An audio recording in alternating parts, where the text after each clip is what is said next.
नमस्कार भगवान, नमस्कार।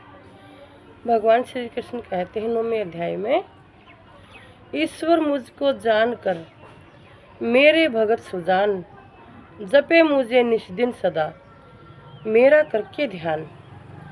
नाचे गावे प्रेम से दे दे कर ही ताल, बाजे अनंत बजवाते उत्तम सवरे निकाल।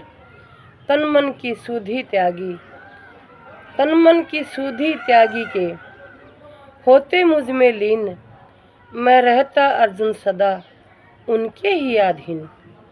अति प्रिय है वे ही मुझे भगत मेरे लो जान, हो दयालु कुंती तन्ने से बोले भगवान।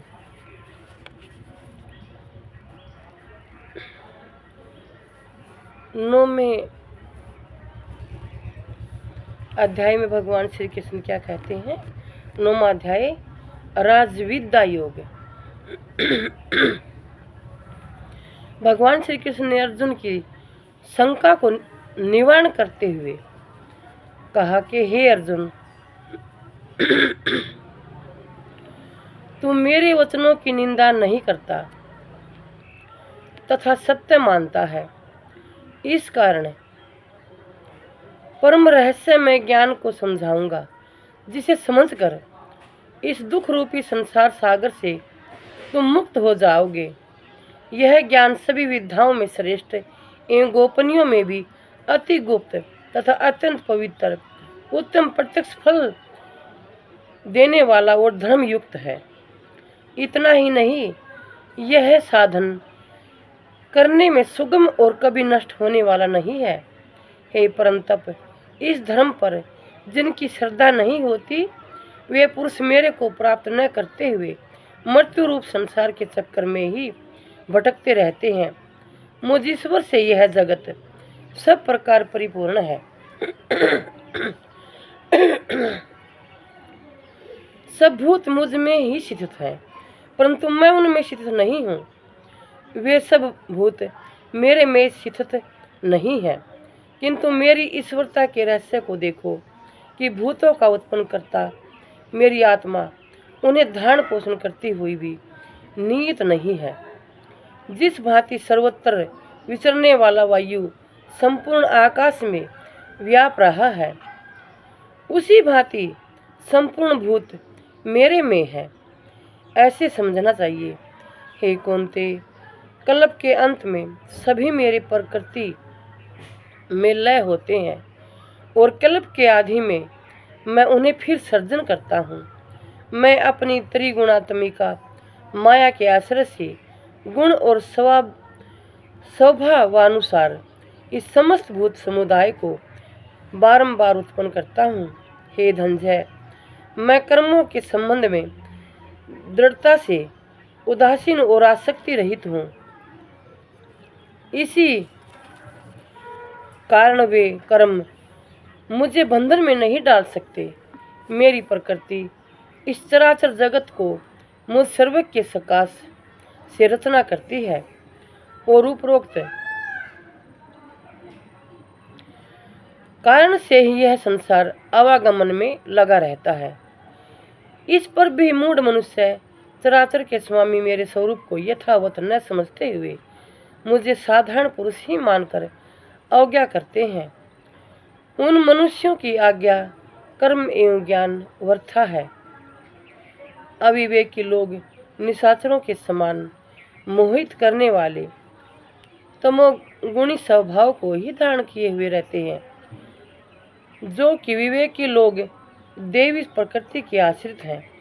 वे तो मुझे ही संपूर्ण भूतों का एकमात्र सनातन के कारण अविनाशी और अव्यक्त जानकर निरंतर अनंत भाव से मेरा भजन करते हैं, और मैं दृढ़वर्ती सदैव यत्न पूर्वक मेरे नाम रूप लीला आदि का कीर्तन करते हुए तथा ध्यान संयुक्त मेरे को बारंबार प्रणाम करते वे दृढ़ भक्ति से मेरी उपासना करते हैं।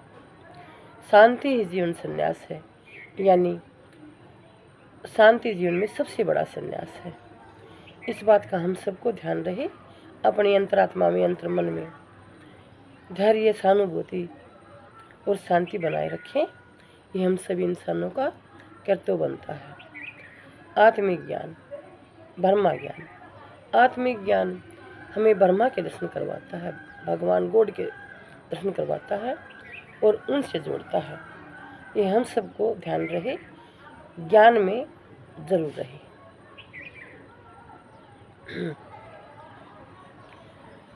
उन उपासना करने वालों में अनेक प्रकार की क्रियाएं हैं।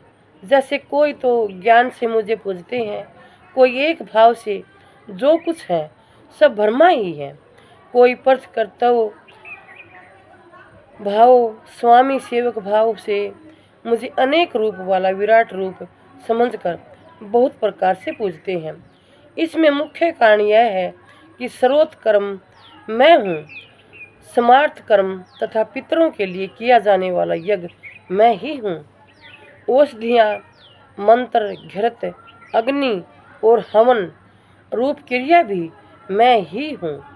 मैं ही जगत का धारण पोषण करने वाला, कर्मों का फलदाता और माता पिता एवं पिता मैं हूँ तथा पवित्र ओंकार, ऋग्वेद, सामवेद और यजुर्वेद भी मैं ही हूँ। सबका स्वामी, सबकी गति पालन करता, प्रभु साक्षी, अंत का निवास स्थान, रक्षक, मित्र, उत्पत्ति, कर्ता, संहार करने वाला, सृष्टि का आधार, परलय स्थान तथा अविनाशी मैं ही हूँ। सूर्य रूप होकर मैं ही तपता हूँ और जल का आकर्षण करके मैं ही बरसाता भी हूँ। इतना ही नहीं हे अर्जुन, मैं ही अमृत तथा मृत्यु हूँ और सत्य एवं असत्य सब कुछ मैं ही हूँ।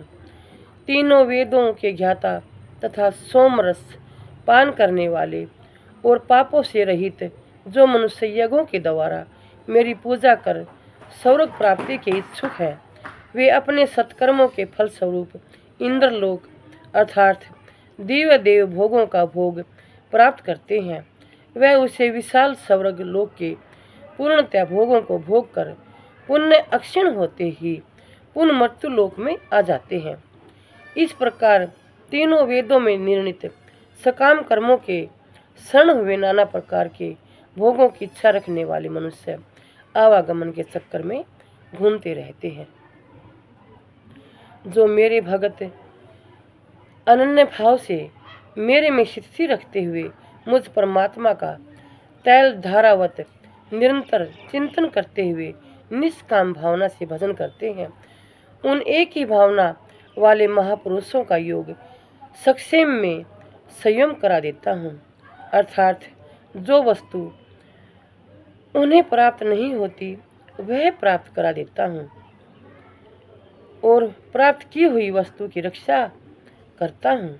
हे कौन्ते, जो अपनी श्रद्धा के अनुसार दूसरे दूसरे देवताओं को पूजते हैं, वे भी रूपांतर में मेरे ही को पूज रहे हैं, परंतु उनका इस प्रकार का पूजन अविधि पूर्वक है। सब यज्ञों का भोगने वाला और स्वामी भी मैं ही हूँ, किंतु वे तत्व और निर्वेशन द्वारा मुझ परमात्मा को नहीं जानते। बस उसी कारण उनका पतन होता है। कारण कि देवताओं के पूजक देवलोक, पितृ पूजक पितृलोक, भूत पूजक भूतलोक को प्राप्त होते हैं तथा मेरे भगत मुझे ही प्राप्त होते हैं। सबसे बड़ी बात तो यह है कि मेरे पूजन में किसी विशेष आडंबर की आवश्यकता नहीं। पत्र, पुष्प, फल और जल इत्यादि जो मेरा भगत मुझे प्रेम से समर्पण करता है, तो मैं उस शुद्धांत करण भगत का प्रेम पूर्वक समर्पित किया हुआ यह साधारण पुष्पादि पदार्थ भी प्रीति सहित पान कर लेता हूँ। इस कारण ही अर्जुन, अपने प्रत्येक कर्म, खान पान तथा तप आदि सब कुछ मेरे ही अर्पण करो। इस प्रकार की क्रिया अर्थात संन्यास योग युक्त मन वाले तुम्हारी शुभाशुभ फल रूप कर्म बंधन से मुक्ति हो जाएगी और मुक्ति को प्राप्त करने का अर्थ मेरी प्राप्ति होगी। मैं समस्त भूतों से व्यापक हूँ और मेरा कोई प्रिय अप्रिय भी नहीं, किंतु जो मेरे भगत मुझे प्रेम से भजते हैं वे मुझ में और मैं उनमें सदैव रहता हूँ। यदि कोई महान दुराचारी भी अनन्य भाव से मेरा भगत होता है तथा अनन्य चित्त और दृढ़ता से निरंतर मेरा भजन करता है तो वह साधु ही माना जाना चाहिए। ऐसा धर्मात्मा पुरुष सदा निश्चित रहने वाली परम शांति को प्राप्त होता है। हे कौन्ते, मेरा भगत कभी नष्ट नहीं होता। स्त्री, वैश्य एवं शूद्र इत्यादि में से पाप कर्मी भी यदि कोई है तो वे भी शरण में आकर परम गति प्राप्त कर जाते हैं। फिर जो पुण्यशील ब्राह्मण और राजऋषि भगत परम गति प्राप्त करते हैं तो इसमें आश्चर्य की बात नहीं। अतएव इस नाशवान मनुष्य शरीर को प्राप्त हो इस मिथ्या संसार में निरंतर केवल मेरा ही भजन करो, मेरे में मन लगाकर मेरे भगत बनो, मेरा भजन करते हुए मुझे ही प्रणाम करो। इस प्रकार मेरे शरणापन्न होने तथा आत्मा को मुझ में एकीकरण करने से मुझ ही को प्राप्त होंगे। नमस्कार। श्री कृष्ण भगवान तुम्हारी सदा ही जय। हे नारायण तुम्हारी सदा ही जय।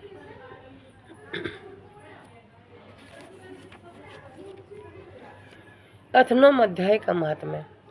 श्री नारायण जी बोले, दक्षिण देश में भाव सुशर्मा नामी शूद्र मदिरा पान करने से मर गया। वह मरकर प्रेत हुआ और एक वृक्ष पर रहने लगा। उस ग्राम में एक ब्राह्मण रहता था। उसकी स्त्री किसी को भिक्षा न देती थी। वे दोनों भी मरने पर प्रेत होकर उस वृक्ष के नीचे रहने लगे जहाँ प्रेत रहता था। एक दिन स्त्री पिशाचनी ने पुरुष पिशाच से पूछा, तुम्हें पिछले जन्म की खबर है?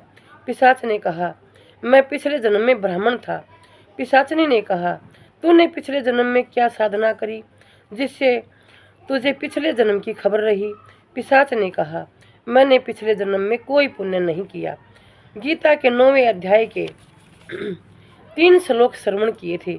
पिशाचनी ने वे तीनों श्लोक श्रवण किए। ऊपर बैठे हुए प्रेत ने भी वह वार्तालाप श्रवण किया। गीता के वार्तालाप के पुण्य से वे देह पाकर बैकुंठ को चले। मार्ग में देवताओं ने उनसे पूछा कि तुम किन पुण्यों के कारण इतनी जल्दी बैकुंठ को चले हो? उन्होंने कहा, हमने एक ब्राह्मण के मुख से गीता के श्लोक सुने, जिसके प्रताप से बैकुंठ को जाते हैं। यह सुनकर देवताओं ने कहा, श्री गीता जी का ऐसा प्रताप है जिसके आधे श्लोक के श्रवण करने से ऐसे पतित जीव भी बैकुंठवासी हुए हैं। श्री नारायण जी ने कहा, हे लक्ष्मी, यह 9 अध्याय का महात्म्य है जो तुमने श्रवण किया।